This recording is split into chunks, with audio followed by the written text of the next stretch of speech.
பரீட்சைக்கு பிட்டெடுத்துச் செல்வதைப் போன்று தேர்தல் அதிகாரிகளுக்கு அஞ்சி பணம் மற்றும் நகைகளை நூதன முறையில் கொண்டு சென்ற வியாபாரி சிக்கிய சோகம் தெலங்கானாவில் அரங்கேறியுள்ளது. தெலங்கானா மாநிலம் கம்மம் நகரிலிருந்து ஆந்திர மாநிலம் விஜயவாடாவிற்கு வியாபாரி ஒருவர் இருசக்கர வாகனத்தில் சென்றார். கம்மம் புறநகரில் அவரை இடைநிறுத்திய தேர்தல் பறக்கும் படையினர் சோதனைக்கு உட்படுத்தினர். அப்போது சட்டைக்குள் 2 சட்டை அணிந்திருந்ததும் அதற்குள் இருந்த ரகசிய பாக்கெட்டில் 20 லட்சம் ரூபாய் பணம், 25 சவரன் நகை இருந்ததும் கண்டுபிடிக்கப்பட்டது. உரிய ஆவணங்கள் இன்றி கொண்டு செல்லப்பட்ட பணம் மற்றும் நகைகளை பறிமுதல் செய்த அதிகாரிகள் வியாபாரியை கைது செய்து விசாரணை நடத்தி வருகின்றனர். நம் ராஜதந்திரங்கள் அனைத்தும் வீணாகிவிட்டதே என்று வடிவேலு பாணியில் வியாபாரி நொந்து போனார். பெண் காவலர்கள் குறித்து சமூக வலைதளங்களில் அவதூறாக பேசியதாக யூடியூபர் சவுக்கு சங்கர் மீது பிணையில் வெளிவர முடியாதது உட்பட 5 பிரிவுகளின் கீழ் வழக்கு பதிவு செய்யப்பட்டுள்ளது. அண்மையில் யூடியூப் சேனல் ஒன்றுக்கு பேட்டியளித்த சவுக்கு சங்கர் காவல்துறை அதிகாரிகள் மற்றும் பெண் காவலர்கள் குறித்து கருத்து தெரிவித்தார். இது தொடர்பாக கோவை மாநகர சைபர் கிரைம் போலீசார் வழக்கு பதிவு செய்து விசாரணை மேற்கொண்டனர். இந்நிலையில் தேனியில் தங்கியிருந்த சவுக்கு சங்கரை கோவை மாநகர சைபர் கிரைம் போலீசார் கைது செய்தனர். இதனிடையே சவுக்கு சங்கரை அழைத்துச் சென்ற போலீஸ் வாகனம் விபத்திற்குள்ளானது. இதில் லேசான காயமடைந்த சவுக்கு சங்கர் மற்றும் காவலர்கள் முதலுதவி சிகிச்சை பெற்ற பின்னர் கோவைக்கு சென்றனர். இந்நிலையில் சவுக்கு சங்கர் மீது பிணையில் வர முடியாத குற்றமான பெண்களுக்கு எதிரான வன்கொடுமை, பொது இடத்தில் ஆபாசமாக பேசுவது, பெண்ணின் மாண்பை குலைக்கும் வகையில் நடந்து கொள்வது, அரசு ஊழியரை பணி செய்ய விடாமல் தடுத்தது, தகவல் தொழில்நுட்பத்தை தவறாக பயன்படுத்தியது உள்ளிட்ட 5 பிரிவுகளின் கீழ் வழக்கு பதிவு செய்யப்பட்டுள்ளது.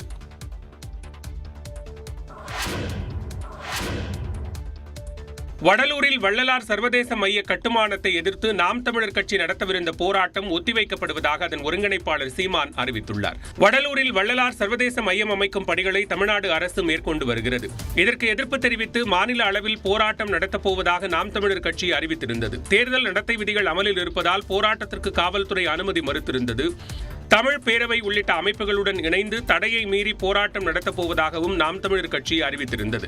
இந்நிலையில் மணியரசன் கைது செய்யப்பட்டு வீட்டுக் காவலில் வைக்கப்பட்டுள்ளார். இதனையடுத்து அறிக்கை ஒன்றை வெளியிட்டுள்ள சீமான் அனுமதி மறுத்த மாநில அரசை கண்டித்துள்ளார். மேலும் வடலூரில் நடத்துவதாக இருந்த அறப்போராட்டத்திற்கு நீதிமன்றம் சென்று அனுமதி பெறப்போவதாகவும் கூறியுள்ளார். வேறு ஒரு தேதியில் இதே ஆர்ப்பாட்டம் நடத்தப்படும் என்றும் நாம் தமிழர் கட்சி தலைமை ஒருங்கிணைப்பாளர் சீமான் தெரிவித்துள்ளார். பரீட்சைக்கு பிட்டெடுத்துச் செல்வதைப் போன்று தேர்தல் அதிகாரிகளுக்கு அஞ்சி பணம் மற்றும் நகைகளை நூதன முறையில் கொண்டு சென்ற வியாபாரி சிக்கிய சோகம் தெலங்கானாவில் அரங்கேறியுள்ளது. தெலங்கானா மாநிலம் கம்மம் நகரிலிருந்து ஆந்திர மாநிலம் விஜயவாடாவிற்கு வியாபாரி ஒருவர் இருசக்கர வாகனத்தில் சென்றார். கம்மம் புறநகரில் அவரை இடைநிறுத்திய தேர்தல் பறக்கும் படையினர் சோதனைக்கு உட்படுத்தினர். அப்போது சட்டைக்குள் 2 சட்டை அணிந்திருந்ததும் அதற்குள் இருந்த ரகசிய பாக்கெட்டில் 20 லட்சம் ரூபாய் பணம், 25 சவரன் நகை இருந்ததும் கண்டுபிடிக்கப்பட்டது. உரிய ஆவணங்கள் இன்றி கொண்டு செல்லப்பட்ட பணம் மற்றும் நகைகளை பறிமுதல் செய்த அதிகாரிகள் வியாபாரியை கைது செய்து விசாரணை நடத்தி வருகின்றனர். நம் ராஜதந்திரங்கள் அனைத்தும் வீணாகிவிட்டதே என்று வடிவேலு பாணியில் வியாபாரி நொந்து போனார்.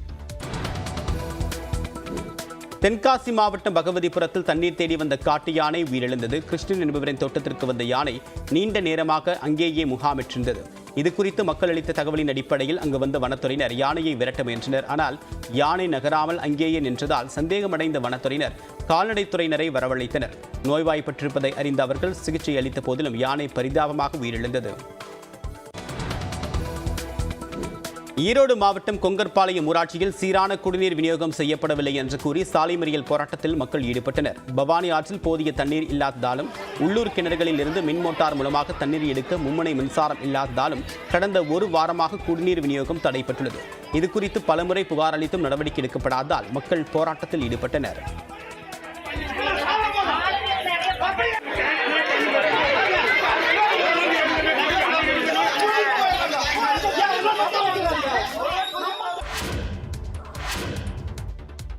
இந்தியாவில் முன்னணி தொலைத்தொடர்பு நிறுவனமான ஜியோ மார்ச் மாதத்தில் புதிதாக 21 லட்சம் வாடிக்கையாளர்களை ஈர்த்துள்ளது.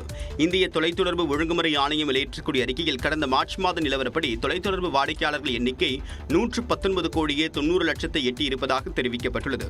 மார்ச் மாதத்தில் ரிலையன்ஸ் ஜியோ நிறுவனம் புதிதாக 21 லட்சத்து 40,000 வாடிக்கையாளர்களை ஈர்த்துள்ளது.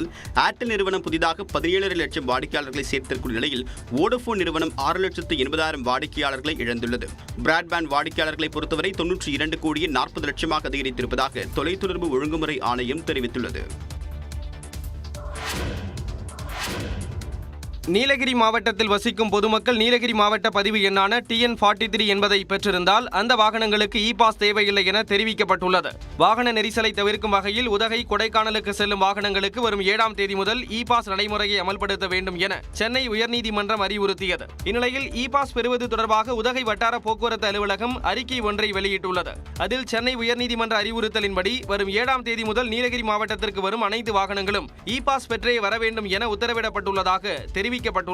நீலகிரி மாவட்டத்தில் வசிக்கும் பொதுமக்கள் நீலகிரி மாவட்ட பதிவு எண்ணான TN43 என்பதை பெற்றிருந்தால் அந்த வாகனங்களுக்கு இ பாஸ் தேவையில்லை என்றும், வெளி மாவட்டங்களிலிருந்து வாகனங்களை வாங்கி நீலகிரி மாவட்டத்தில் வாகன உரிமை மாற்றம் செய்திருப்பவர்கள் வாகனத்தின் அசல் பதிவு சான்று, காப்புச் சான்று மற்றும் நடப்பில் உள்ள புகைச்சான்று ஆகியவற்றுடன் உதகை வட்டார போக்குவரத்து அலுவலகத்தை அணுகினால் ஆவணங்களை சரிபார்த்து இ பாஸ் வழங்கப்படும் எனவும் குறிப்பிடப்பட்டுள்ளது.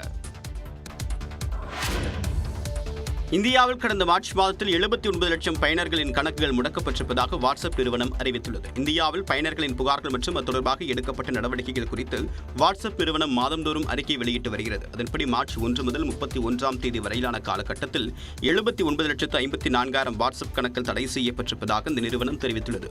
அதில் 14,30,000 கணக்குகள் பயனாளர்களிடமிருந்து புகார்கள் வருவதற்கு முன்பே தடை செய்யப்பட்டதாகவும் வாட்ஸ்அப் நிறுவனம் கூறியுள்ளது. முன்னதாக பிப்ரவரி மாதத்தில் 76 லட்சத்திற்கும் மேற்பட்ட பயனர்களின் கணக்குகளை வாட்ஸ்அப் நிறுவனம் முடக்கியது. இதன் மூலமாக நடப்பாண்டின் முதல் 3 மாதங்களில் இந்தியாவில் 2 கோடி வாட்ஸ்அப் கணக்குகள் நீக்கப்பட்டுள்ளன. IPL கிரிக்கெட் போட்டியில் மும்பை அணியை 24 ரன்கள் வித்தியாசத்தில் வீழ்த்தி கொல்கத்தா அணி வெற்றி பெற்றது. வான்கடே மைதானத்தில் டாஸ் வென்ற மும்பை அணி முதலில் பந்துவீச்சை தேர்வு செய்தது. கொல்கத்தா அணியின் தொடக்க வீரர்கள் சொற்ப ரன்களில் ஆட்டமிழக்க வெங்கடேஷ் ஐயர் மற்றும் இம்பாக்ட் பிளேயராக வந்த மனிஷ் பாண்டே ஜோடி பொறுப்பான ஆட்டத்தை வெளிப்படுத்தியது. மனிஷ் பாண்டே 42 ரன்களிலும் வெங்கடேஷ் ஐயர் 70 ரன்களிலும் அவுட் ஆகினர். 20 ஓவர்களில் கொல்கத்தா அனைத்து விக்கெட்டுகளையும் இழந்து 169 ரன்களை எடுத்தது. இதையடுத்து களமிறங்கிய மும்பை அணி 76 ரன்களுக்குள் 6 விக்கெட்டுகளை இழந்து தடுமாறியது.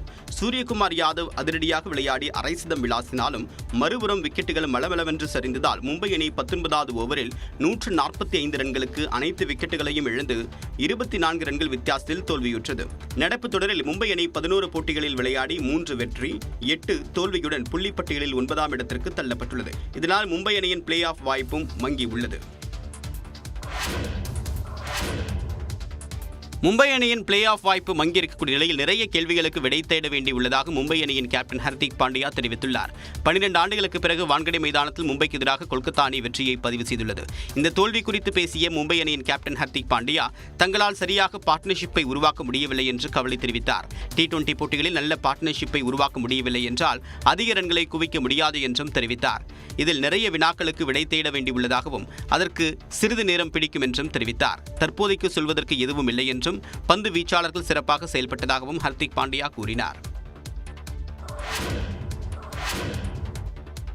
இந்தியாவில் முன்னணி தொலைத்தொடர்பு நிறுவனமான ஜியோ மார்ச் மாதத்தில் புதிதாக 21 லட்சம் வாடிக்கையாளர்களை ஈர்த்துள்ளது. இந்திய தொலைத்தொடர்பு ஒழுங்குமுறை ஆணையம் வெளியிடக்கூடிய அறிக்கையில் கடந்த மார்ச் மாத நிலவரப்படி தொலைத்தொடர்பு வாடிக்கையாளர்கள் எண்ணிக்கை 119 கோடியே 90 லட்சத்தை எட்டியிருப்பதாக தெரிவிக்கப்பட்டுள்ளது. மார்ச் மாதத்தில் ரிலையன்ஸ் ஜியோ நிறுவனம் புதிதாக 21,40,000 வாடிக்கையாளர்களை ஈர்த்துள்ளது. ஏர்டெல் நிறுவனம் புதிதாக 17 லட்சம் வாடிக்கையாளர்களை சேர்த்திருக்கும் நிலையில் வோடஃபோன் நிறுவனம் 6,80,000 வாடிக்கையாளர்களை இழந்துள்ளது. பிராட்பேண்ட் வாடிக்கையாளர்களை பொறுத்தவரை 92 கோடியே 40 லட்சமாக அதிகரித்திருப்பதாக தொலைத்தொடர்பு ஒழுங்குமுறை ஆணையம் தெரிவித்துள்ளது.